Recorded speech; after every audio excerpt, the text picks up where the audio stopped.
अस्सलाम वालेकुम, नमस्कार, सत श्री अकाल एंड गुड इवनिंग। मैं हूँ आरज़ू काज़मी और हमारे साथ हैं जी डॉक्टर अभिषेक मिश्रा जी। बहुत दिनों के बाद, बड़ी मुश्किल से, क्योंकि डॉक्टर साहब आजकल बहुत बिजी हैं और दोस्तों के लिए भी टाइम नहीं है। I can understand.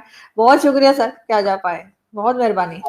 बहुत बहुत धन्यवाद Aarzoo ji. I was equally missing you. Thank you so much for inviting me. I am so और आई सॉरी कि मैं होप कि नहीं सर, मैं समझ सकती हूँ आप बिजी थे, आपकी यूनिवर्सिटी वगैरह का काम था। लेकिन सर आज हम चाइना को डिस्कस करेंगे। चाइना और भारत की सर बहुत ही याराना लग रहा है आजकल, और हम लोग बहुत परेशान हैं सर कि ये चल क्या रहा है। तो सर ये बॉर्डर डिस्प्यूट और ये तमाम बातों के ऊपर भी कहा जा रहा है कि डिस्कशंस चलेंगी। तो क्या लग रहा है आपको कि चाइना और भारत के बीच में जो रिलेशंस है वो बेहतर होने जा रहे हैं?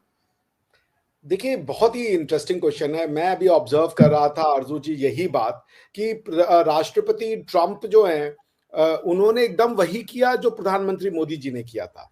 प्रधानमंत्री मोदी जी भी पहुंच गए थे लाहौर मिलने के लिए अपने पाकिस्तान से संबंध सुधारने के लिए। यही काम प्रेसिडेंट ट्रंप ने किया और ट्रंप साहब वाहवाही मार रहे हैं और बोले हमें पीस प्राइज दे दो। इस हिसाब से तो प्रधानमंत्री जी को पीस प्राइज देना चाहिए, क्योंकि पीस प्राइज अगर वॉर रोकने के लिए मिल रहे हैं तो प्रधानमंत्री जी ने न जाने कितने वॉर रोके थे। वो श्रीलंका में गृह युद्ध होने वाला था, उसको मोदी जी ने रोका क्योंकि वहां पे उन्होंने इकोनॉमिक मदद करी। और उसके बाद अगर पीस प्राइज लोगों की सहायता के लिए नहीं मिलते हैं तो किस लिए मिलते हैं? ट्रम्प साहब को तो मुझे नहीं लगता कोई अभी तक पीस प्राइज मिला है, मगर प्रधानमंत्री जी को तो सियोल पीस प्राइज भी मिल चुका है। तो खैर, इस तरीके से प्रधानमंत्री मोदी जी ने भी कई इंटरनेशनल सिचुएशंस को डिफ्यूज किया है। बल्कि ये तो रिटर्न में है कि प्रधानमंत्री मोदी जी ने पुतिन साहब को 2 बार तो न्यूक्लियर वेपन यूज करने से रोका था भाई। और अपने बच्चों को निकलवाने के लिए उन्होंने कई देशों में, जो कि हमारे बच्चे विदेशों में फंस जाते हैं, वहां जब युद्ध हो जाता है तो मोदी जी टेम्पररी हाल्ट करवा के बच्चों को निकालते हैं। यमन का है वाकया हमारे सामने, यूक्रेन का वाकया है। तो इस हिसाब से तो मोदी जी को भी नोबेल प्राइज मिलना चाहिए। मैं तो उनके लिए भी नोबेल प्राइज की डिमांड करता हूँ।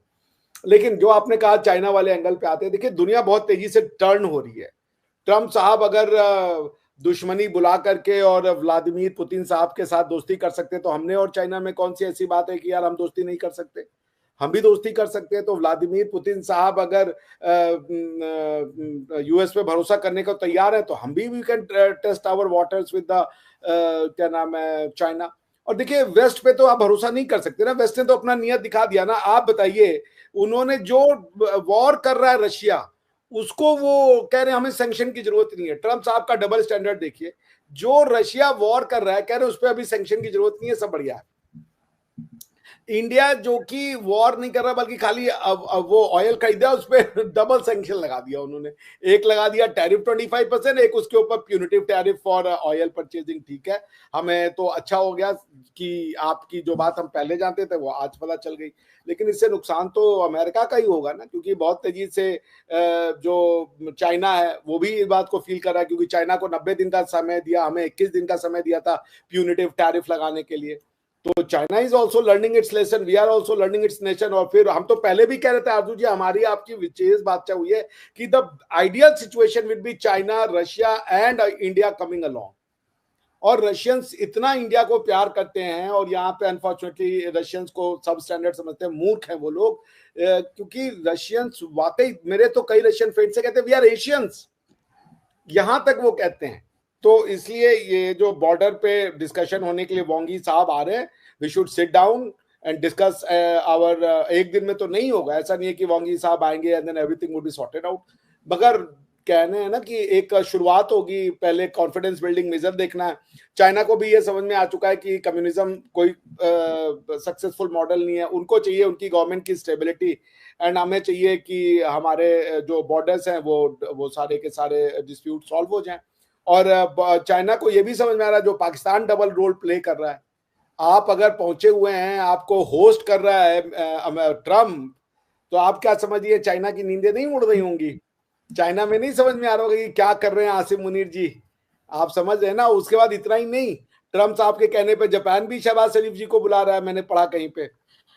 लेकिन सर आप लोगों को भी तो एक तरह से फिक्रमंद हो जाना चाहिए। आपके यहाँ भी तो इस चीज को सीरियसली लिया जा रहा होगा कि ट्रम्प जो है वो एक तरफ तो पाकिस्तान से हाथ मिला रहे हैं और दूसरी तरफ चाइना भी इस बात से यकीनन फिक्रमंद होगा कि पाकिस्तान जो है वो अमेरिकन कैंप की तरफ जा रहा है। तो क्या भारत इसीलिए चाइना की तरफ चला गया क्योंकि अमेरिका ने हाथ छोड़ दिया है?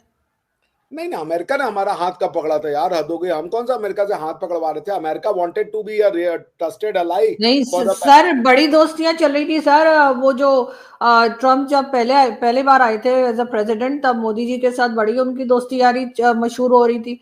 और कई फंक्शंस भी दोनों कंट्रीज ने आपस में एक दूसरे के लिए किए थे। उस हिसाब से तो ज्यादा दोस्ती उनकी नवाज शरीफ साहब के साथ थी। उनकी बिटिया की शादी में पहुंच गए थे बिना बताए वीजा के, और आप कहते हैं हाय तौबा, वीजा के बिना आ गए, हाय तौबा। तो वो तो उस हिसाब से उन्होंने अपना पहली स्वेरिंग इन सेरेमनी में नवाज साहब को बुला लिया था। और इस हिसाब से नवाज साहब इतना कुछ होने के बाद भी, पहलगाम अटैक के बाद भी, उन्होंने इंडिया को एक बार कंडेम नहीं किया। तो अगर आप दोस्ती की बात करेंगे तो नवाज शरीफ के बारे में प्रधानमंत्री मोदी जी बार बार कह चुके हैं कि भैया वो अच्छे आदमी है, उन पर एक बार भरोसा किया जा सकता है। तो ये आपका कौन सा है कि भाई वो अगर दो नेता हैं, दो देश के नेता हैं, वो लीडर है भाई अपने अपनी कंट्रीज के। ट्रम्प साहब अनडाउटेडली विश्व के सबसे ताकतवर कंट्री के राष्ट्रपति हैं, तो उनका अपना एक घमंड होना। देखिए, जो लड़की सुंदर होती है उसको थोड़ा तो ईगो आ जाता है, आपको वो झेलना पड़ता है। तो भाई सिमिलरली अगर कोई एक बंदा है वो दुनिया की सबसे पावरफुल पोजीशन पे बैठा हुआ है, तो थोड़ा बहुत तो उसके अंदर ये सब चीजें ईगो आना वो है। मगर पाकिस्तान और अमेरिका के रिलेशनशिप से हमें कोई डर नहीं लगता, क्योंकि वो रिलेशनशिप चलेगा ही नहीं। पाकिस्तान को अब कभी भी वो आर्म नहीं करेंगे उस तरीके से कि कल को अमेरिका में ही वो पाकिस्तान उनके गले पड़ जाए। तो गया जमाना जब वो सद्दाम हुसैन को आर्म कर दिया करते थे या किसी और कंट्री को, पाकिस्तान में जो उनका भय है, क्योंकि अमेरिका को रेडिकल इस्लाम से डर लगता है, पाकिस्तान को वो अब वो ट्रस्ट नहीं कर सकते। हाँ, पाकिस्तान को वो बैक करते रहेंगे। जैसे लेकिन सर जी, एक मिनट ये मैं बोल दूं, पाकिस्तान की धरती से धमकी दे रहे हैं आपके आसिम मुनीर साहब, तो ये उनसे दिलवाया जा रहा है, आप इसको समझिए। आई डोंट थिंक कि वो अपनी मर्जी से दे रहे हैं। सर हम तो अपनी मर्जी से कुछ नहीं करते सर। हमें तो फ्लू भी होता है ना, तो अमेरिका की मर्जी से होता है। अमेरिका वाले कहते हैं चलो फ्लू कर लो अपने आप को। लेकिन सर मुझे ये बताइए कि ये भारत और चाइना की जो दोस्ती है सर, ये आर्टिफिशियल सी नहीं लगती? आप एक वो कंट्रीज जो लोग लड़ती रहती हैं, बॉर्डर डिस्प्यूट भी है, बॉर्डर की टेंशन भी है, और बार बार जब आप लोग हथियार बनाते हैं और पाकिस्तानी पैनलिस्ट या पाकिस्तान से कहा जाता है कि जी मिसाइल्स और सारी चीजें आप हमारे लिए बना रहे हैं, हमें हमें डरा रहे हैं, तो कहा जाता है नहीं नहीं नहीं, आपके लिए नहीं है, ये तो हम चाइना के लिए बना रहे हैं। तो एक ऐसी कंट्री जिसके लिए आप सारा हथियार भी चाइना का कह के लेते हैं, उसके साथ एकदम से सर बहुत ज्यादा दोस्ती, कुछ आपको लगता नहीं दाल में कुछ काला है? नहीं, आर्टिफिशियल दोस्ती क्या होती है भाई? जो इंटरनेशनल रिलेशन, देखिए ऐसा है, मित्रता अलग अलग, मित्र एक वर्ड है जो कई हम्म। ट्रांजैक्शंस के लिए उसके जो कंटेंट है वो वेरी कर जाते हैं। आप अपने हस्बैंड की भी, मैं अपने वाइफ का भी मित्र हो सकता हूँ, मैं अपनी कलीग का भी मित्र हो सकता हूँ, मैं अपनी माता जी का भी मित्र हो सकता हूँ, मैं अपने जो स्टूडेंट्स हैं उनका भी फ्रेंड हो सकता हूँ। मैं मित्र सबका हूं, मगर जो मेरी वाइफ के साथ ट्रांजैक्शन होगा, जो मेरी गर्लफ्रेंड के साथ ट्रांजैक्शन होगा, जो माता जी के साथ ट्रांजैक्शन होगा, वो अलग है। लोग कहते हैं कि भाई माँ और बेटा एक समय के बाद फ्रेंड बन जाते हैं, वो फ्रेंडशिप और दूसरी फ्रेंडशिप के कंटेंट दूसरे होते हैं, बट द वर्ड इज मित्र। उसी तरीके से इंटरनेशनल रिलेशन में जो मित्रता होती है वो आपकी मित्रता वो नहीं होती है जो सोशल फ्रेंडली होता है कि भाई दोस्त के लिए जान देते हैं। ये मित्रता नीड्स की होती है, ये मित्रता इंटरेस्ट की होती है, ये मित्रता अपने जो देश के जो हित होते हैं उनके लिए होती है। तो जैसे जैसे हितों के का टकराहट दूसरे तो होता जाएगा, मित्रों के समीकरण बदलते जाएंगे। यहाँ पे कोई किसी पे अगर आंख मूंद के भरोसा कर ले कि हम चाइना आज मेरा मित्र हो गया, आप चाइना हमारे लिए अपनी जान दे देगा, हाँ, ये तो कुछ नहीं सही बात सर, ट्रस्ट तो नहीं आ सकता ना। और कहीं ना कहीं सर चाइना का पाकिस्तान के साथ जो दोस्ती, तो खैर मैं नहीं कहूंगी, हमारी यहाँ से दोस्ती कही जाती है, लेकिन जो रिश्ता रहा है या जिस तरह के टर्म्स रहे, उसको देखते हुए भारत पूरी तरह से चाइना पे ट्रस्ट तो नहीं कर सकता। भारत किसी पे भी पूरी तरीके से ट्रस्ट नहीं कर सकता भाई, इवन रशिया पे हम पूरी तरीके से ट्रस्ट नहीं कर सकते। हाँ, सबकी अपनी अपनी नीड है, कोई हमें धोखा नहीं देगा। लेकिन मान लीजिए व्लादिमीर पुतिन साहब ऐसी जगह बैठे जहां उनका फायदा होने वाला है और उनके फायदे के कॉन्सिक्वेंस में हमारा नुकसान होगा। वो हमारा नुकसान नहीं चाहते, लेकिन उनका फायदा हो रहा है और उससे हमारा नुकसान हो रहा है, तो व्लादिमीर पुतिन साहब क्या करेंगे? अपना फायदा रोक देंगे हमारा नुकसान के लिए? ऐसे कोई नहीं करता, ऐसे कोई नहीं करता। एक चीज होती है कि व्लादिमीर पुतिन साहब अपना फायदा भी सोचे और हमारा नुकसान भी सोचे, दोनों इंडिपेंडेंट होता। यहाँ वो नहीं है। अगर पुतिन साहब का फायदा हो रहा है, उसके कॉन्सिक्वेंस में, एवज में, उसके हित द्वारा यदि हमारा नुकसान होता है तो वो ठीक है, उसका वो हानि आपको सहनी पड़ेगी। इसको मैं धोखा नहीं मानता। कि भाई ये धोखा दे दिया, दोस्त बदल गए। भाई ठीक है, इंटरेस्ट बदल गए, इंटरेस्ट की जो डायनामिक्स है वो बदल गया, अब उसमें हम आप क्या कर सकते हैं? That's how simple it is. Therefore, I am simply arguing आपसे ये आरजू जी कि ट्रांजैक्शंस बदलते हैं, हर 10 साल में समीकरण बदल जाते हैं। एक समय 1970 की दिहाई में आपने ही वो करवाई थी अमेरिका और चाइना की बीच की वो क्या कहते हैं मध्यस्थता बात करवाने के लिए, यू आर द टूल। आज वो नहीं है वैसा। तो एक समय जापान जो था वो जानी दुश्मन था अमेरिका का, आज वो जानी दोस्त है। तो ये तो हर 10 15 20 साल पे आपके देशों के साथ संबंध जो है वो चेंज होते रहेंगे। कोई परमानेंट मित्र नहीं होता, कोई परमानेंट शत्रु नहीं होता। हितों के बीच की टकराहट होती है, इंटरेस्ट के बीच की टकराहट होती है। जब इंडिया एक बड़ा पावर बन जाएगा आज से 10 साल बाद, कोई रोक नहीं सकता। क्योंकि देखिए परचेजिंग पावर पैरिटी पे देखिएगा तो ऑलरेडी $10 ट्रिलियन की इकोनॉमी इंडिया आज की डेट में है। अगर आप रियल डोमिनल उस पर देखिएगा तो इंडिया आज की डेट में 4-4.5 ट्रिलियन डॉलर की इकोनॉमी आसपास खड़ा हुआ है। ठीक है ना? तो we are already a giant, we are already a giant. Western media इसको एक्नॉलेज नहीं करना चाहता। उसका रीजन ये है कि चाइना ने वेस्टर्न मीडिया में बहुत ज्यादा पैसा उनको खरीदा हुआ है। इंडियंस ये काम पता नहीं क्यों नहीं कर रहे हैं। भाई हमें भी चाहिए $1-2 बिलियन रख दो यार, न्यूयॉर्क टाइम्स में अपने फेवर में पोस्ट निकलवाओ, वॉशिंगटन पोस्ट में। चाइना को हर जगह world power world power world power, India को कोई वर्ल्ड पावर नहीं है। तो इंडियंस की भी शायद ये कमी है कि ये अपने पीआर में उतना इंटरेस्ट ही नहीं लेते।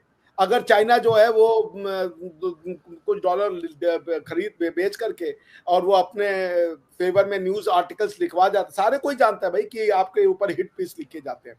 क्यों वेस्टर्न मीडिया में एक भी प्रो इंडिया स्टेटमेंट्स नहीं आते? उसका रीजन है because India doesn't invest in that. भाई आपको आज की डेट में अपने फेवर में वही अगर प्रो एंटी मोदी गवर्नमेंट है उनके फेवर में बड़े बड़े आर्टिकल्स लिख दिए जाते हैं। हमारे यहाँ केजरीवाल जी के फेवर में न्यूयॉर्क टाइम्स में बहुत बड़ा आर्टिकल छाप दिया गया था। एज इफ की इंडियंस आज भी ये समझते हैं कि न्यूयॉर्क टाइम्स में अगर कोई बात छप गई तो वो भैया शाश्वत सत्य है। ऐसा तो नहीं होता। तो मेरा ये कहना है कि वेस्टर्न मीडिया से हमें ना इंडोर्समेंट ना कभी चाहिए थी और ना कभी चाहिए होगी।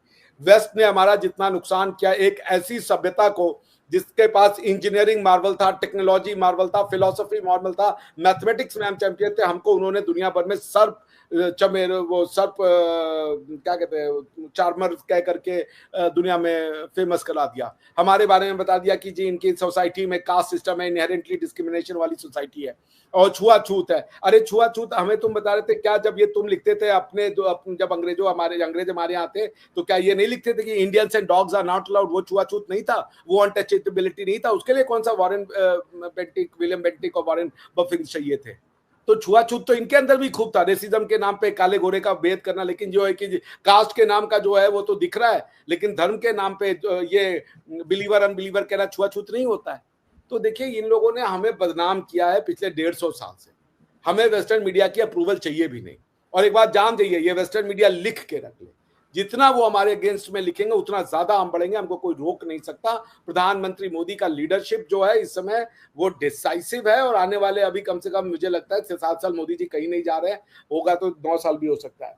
मोदी जी भारत को एक बहुत सशक्त और एबल लीडरशिप देंगे। उसके बाद भी जो सेकेंड रंग ऑफ लीडरशिप है भारत का बहुत डिसाइसिव है, जिसमें अमित शाह जी है, योगी जी है, हेमंत साहब है, बहुत से अच्छे लीडर्स हैं। और क्या पता लेकिन हाँ सर, कोई नहीं सर हो सकता है आप भी आ जाए कभी, मगर सर अच्छा सोचना चाहिए सर। आप जैसे लोगों की जरूरत है मतलब आपकी गवर्नमेंट को। लेकिन सर ये बताइए कि जो अभी दोस्ती यारी दिखाई गई सिर्फ इस वजह से कि अमेरिका जो है वो साइड पर हो गया या पाकिस्तान की ज्यादा वाह करनी शुरू कर दी अचानक से किसी वजह से डोनाल्ड ट्रंप साहब ने, यही स्टेप पहले क्यों नहीं लिया गया कि आप चाइना के साथ अपने टर्म्स को पहले ही बेहतर कर लेते? उसमें तो फायदा तो सभी का होता है, लड़ाई में फायदा किसी का नहीं है, सीधी बात है। अरे तो हमने कब बुरा किया था? चाइना नहीं कर रहा था ना, चाइना स्ट्रेंथ की भाषा बात कर रहा था। चाइना कह रहा था कि चाइना ने 1962 पे अटैक किया या इंडिया ने चाइना के ऊपर अटैक कर दिया? सर 1962 बहुत अरसा हो गया सर, छोड़ दें आप लोग तो मतलब पकड़ के बैठ गए 1962 भी और बाकी सारी जंगें भी। लेकिन बात सारी यही है ना कि आप लोग कभी आप लोग कह रहे थे कि बैन कर रहे हैं, कभी कुछ। देखिए ये डॉक्ट्रिनल है। जहां पे दलाई लामा साहब बैठे हुए हैं उनको लगता है दलाई लामा जी वो तिब्बत का वो है, तिब्बत इंडिया का पार्ट हुआ करता था। हमारे यहाँ के लीडर्स ने उसको जो है जी चाइना का पार्ट मान लिया। आज भी तिब्बतियन जो है वो कोका यूज करते हैं, they are more close to Indian. Tibet की जो वो गवर्नमेंट इन एग्जाइल है हमारे यहाँ चलती है। तो उनकी नाराजगी है चाइना वालों की। हमने तो, मैं ये कह रहा हूँ कि चाइना ने हम पे स्ट्रेंथ की बातचीत की ना। हम तो हिंदी चीनी भाई कह रहे थे, हिंदी चीनी भाई भाई, तो वॉर हो गया 1962 में। उसके बाद हम फिर 2 और कदम आगे गए, तो फिर उसके बाद गलवान में वो आने लगे जी। प्रधानमंत्री मोदी जी ने क्या नहीं कहता है, अहमदाबाद में शी जिनपिंग साहब को बुला करके झूला झुलाया, सब कुछ किया प्रधानमंत्री मोदी जी ने टू वू शी जिनपिंग साहब। पर शी जिनपिंग साहब ने अपना जो है वो उनको ये था कि चाइना को वो सिल्क रोड रिवाइवल करनी है और चाइना का गोल्डन टाइम आ गया है, उसमें उन्होंने शायद इंडिया को एज अ थॉर्न देखा। लेकिन आज शी जिनपिंग को भी समझ में आ रहा है कि इंडिया को अनॉय करके और इंडिया के साथ दुश्मनी लेकर के आप आगे नहीं बढ़ सकते। और ये हमको भी समझ में आता है कि हम तो पहले भी कहते थे कि वेस्ट पे रिलाई नहीं किया जा सकता। हम अगर वेस्ट पे रिलाई किए होते तो वेस्ट बार बार दबाव जा रहा था कि क्वाड का मिलिटराइजेशन कर लो नाटो के तर्ज पर। हमसे तो वो बार बार कह रहे थे ना कि let's make quad and NATO, militarisation करो, हम देंगे आर्म्स एंड एम्यूनेशन, हम देंगे पैसा, जैसे नाटो टाइप का उसको रीजनल अरेंजमेंट बना लो आर्टिकल 52 यूएन चार्टर के अंदर में। वो तो भारत की भलमनसाहत थी ना, भारत ने मना कर दिया। भारत ने कहा नहीं, we don't want militarization of our area.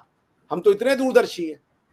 तो उसके बाद चाइना जो है उसने तो वैसा काम नहीं किया। चाइना तो पाकिस्तान के सपोर्ट में खड़ा हो गया, उनको आर्म्स एंड एम्यूनेशन दे रहा है। तो now China has to rethink कि पाकिस्तान के ऊपर रिलाई करने से क्या वो अमेरिका को टक्कर दे पाएंगे। अमेरिका जो, क्योंकि वॉर में किसी का इंटरेस्ट नहीं है, इकोनॉमिक्स में सबका इंटरेस्ट है। और अमेरिका जो अभी एग्जिस्टिंग इकोनॉमी है उसको डिस्टर्ब करना चाहता है। They want to become the dictator of everyone's economic policy. हमारी इकोनॉमिक पॉलिसी आप कैसे डिटरमाइन करेंगे, आप अपनी कीजिए। तो भाई लेट्स, हम किससे खरीदे, किससे क्या खरीदे, कब खरीदे, ये अमेरिका कौन डिसाइड करने वाला होता है भाई। हम सैंक्शन लगा रहे हैं, अमेरिका क्या इंटरनेशनल यूएन है क्या कि अमेरिका सैंक्शन लगा रहा है। मैं तो मोदी जी को सल्यूट पेश करता हूं कि आदमी खड़ा हो गया ट्रंप के सामने। Hats off to Modi ji. और भारत की हर जनता को मोदी जी का हाथ स्ट्रांग करना चाहिए कि उस बंदे ने वेस्ट के सामने खड़ा होकर दिखा दिया। हम कोई सोने की चिड़िया थे तो ये अमेरिका के बल पर थे क्या। ये मोदी जी ने जो किया है, मेरा तो दिल बाग बाग हो गया कि वेस्ट के सामने खड़ा हो गया, अमेरिका के सामने खड़े हो गए कि भाई बस। 2 बार खड़े हुए, पहली बार रशिया के साथ ऑयल लेने में खड़े हो गए वो, दूसरी बार ट्रंप ने उनके ऊपर जोर जार के कहा कि ये एक्सेप्ट कर लो कि हमने वॉर रुकाया। बंदा लड़ गया, उसने कहा नहीं रुकवाया तो नहीं रुकवाया, क्योंकि टैसिटली अप्रूवल हो जाएगा थर्ड पार्टी इंटरवेंशन का। वो अपने देश के हित के लिए बंदे ने अपनी पर्सनल हित को जान पे लगा दी। हर भारतीयों को गर्व है प्रधानमंत्री मोदी की डिसाइसिव और स्ट्रांग लीडरशिप पे। 140 करोड़ लोगों का जो नेता होना चाहिए वो प्रधानमंत्री मोदी जी के जैसा। 2-3 बार उन्होंने वेस्ट से टक्कर लिया, उन्होंने रशिया के साथ खड़े हुए, रशिया को धोखा नहीं दिया। हमारी जो स्टैब्लिश्ड ट्रस्टेड फ्रेंडशिप थी उसके फेवर में मोदी जी खड़े हुए। इतना प्रेशर हमारे ऊपर आया उस समय, तो हम ट्रंप साहब के बहुत करीबी दोस्त हुआ करते थे, मित्र हुआ करते थे, फिर भी हमने जो है उसको एक्सेप्ट नहीं किया। हमारे ऊपर तब भी सैंक्शंस की बातें लगाई गई, हमने तब भी नहीं रुका। क्योंकि एक बार अगर हमारा रशिया ने साथ दिया था तो हमने भी रशिया को प्रूफ कर दिया रशिया से कि हम सैंक्शन सह लेंगे मगर आपके साथ जो है वो गद्दारी नहीं करेंगे, आपको किसी भी तरीके का छल कपट हमारी तरफ से नहीं मिलेगा। आज रशिया को क्या इस बात का यकीन नहीं हुआ कि who are Indians, what they have done for them. तो इसलिए मोदी जी को भाई है कि 2 बार वो खड़े हो गए वेस्ट के सामने, पहले ऑयल के लिए, दूसरी बार उनके ऊपर प्रेशर डाला गया कि ये बोल दो कि तुमने इसको नहीं बल्कि अमेरिका ने रुकवाया, ट्रंप ने रुकवाया। The man stood up to Trump and I am proud of it. Sir बस कर दे वरना मैं रो पड़ूंगी।